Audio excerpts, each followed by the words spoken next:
Hello, and welcome to Cocktails with a Twist of History. We bring history to life through cocktails. Okay, so there are many actors and actresses that had drinks named after them, particularly in the 1900s. Actors traveled, and they went to upscale establishments, and the bartender would want to make a drink in their honor. Now, one of these people is called Mary Pickford, and there's a Mary Pickford cocktail that's named after her. She was an amazing Canadian-American actress who later became a producer, a woman producer in the early 1900s. That's an amazing accomplishment. And she started her career in 1909.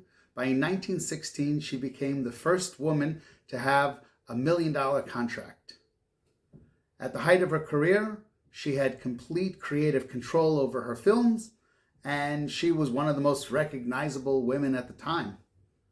She was known as the Queen of the Movies, and she had a significant control over not only her film, but she actually created a lot of the types of film and the types of the genre of film that was going on at the time. So she put in a lot of creative input into the film industry in the early years of film.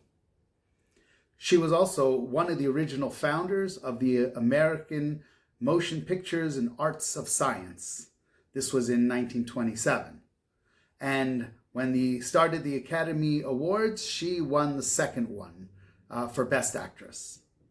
Okay, so I have been talking way too long without a drink in my hand, so let's make a Mary Pickford. All right, this is a rum-based cocktail. It's interesting. You'll find that once you start getting on a little bit of a roll, you tend to use the same alcohol with a bunch of different cocktails. I have no problem with it. I love rum. But don't worry, we'll get to other ones. Okay, so this one, we're going to use 1.5 ounces of our rum. It does not have a tremendous amount of alcohol in it. It's not a very strong drink, but it is very flavorful. And here we have our rum. Now, let's use our pineapple juice. We have 1/2 ounce of pineapple juice. Not really a lot. It has a wonderful red flavor because we're going to use grenadine.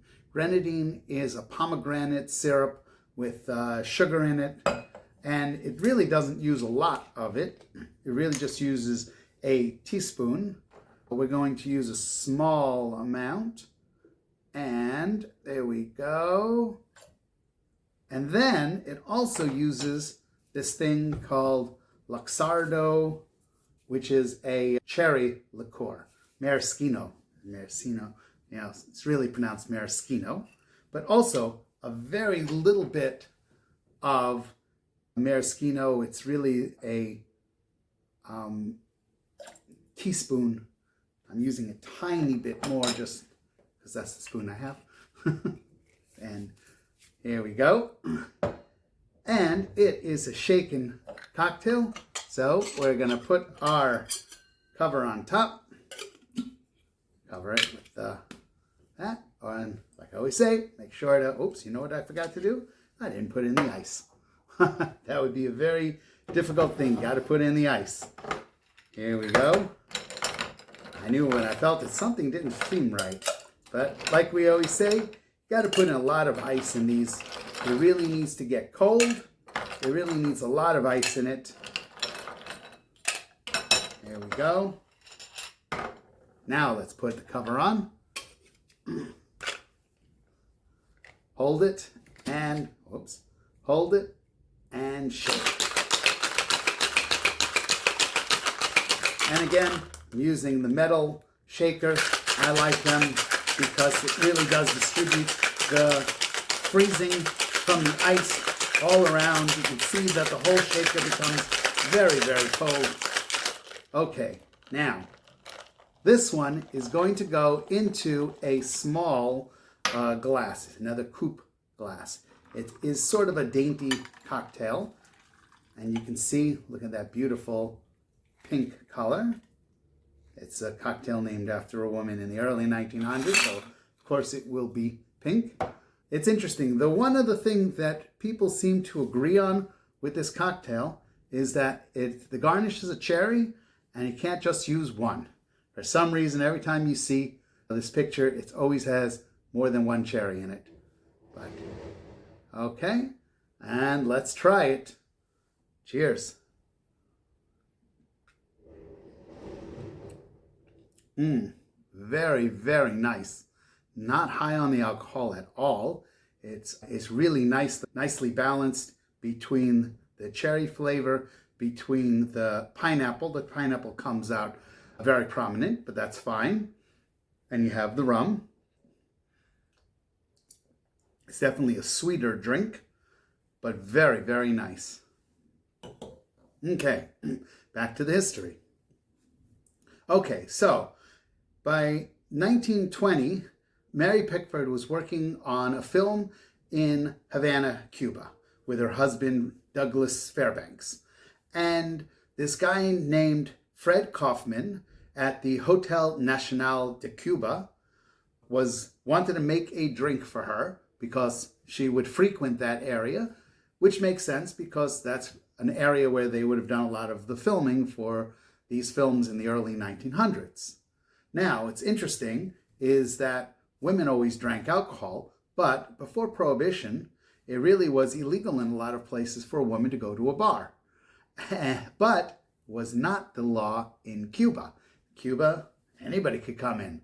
And Mary Pickford, who was a bold personality, she was, I'm going to go inside and I'm going to order my cocktails just as I want them.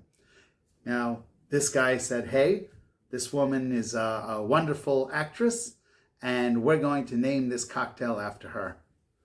What we do know is that the first time it shows up in print is in 1928 by a guy named Basil Woon. His cocktail book was called When It's Cocktail Time in Cuba. And he made a lot of the Cuban-inspired or Cuban area cocktails and put them into a book.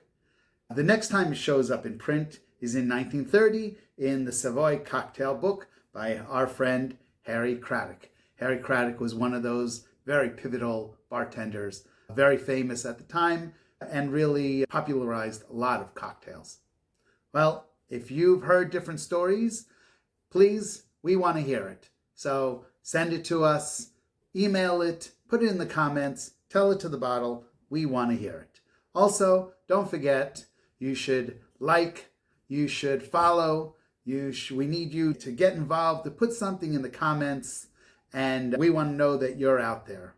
Anyway, thank you from Cocktails with a Twist of History.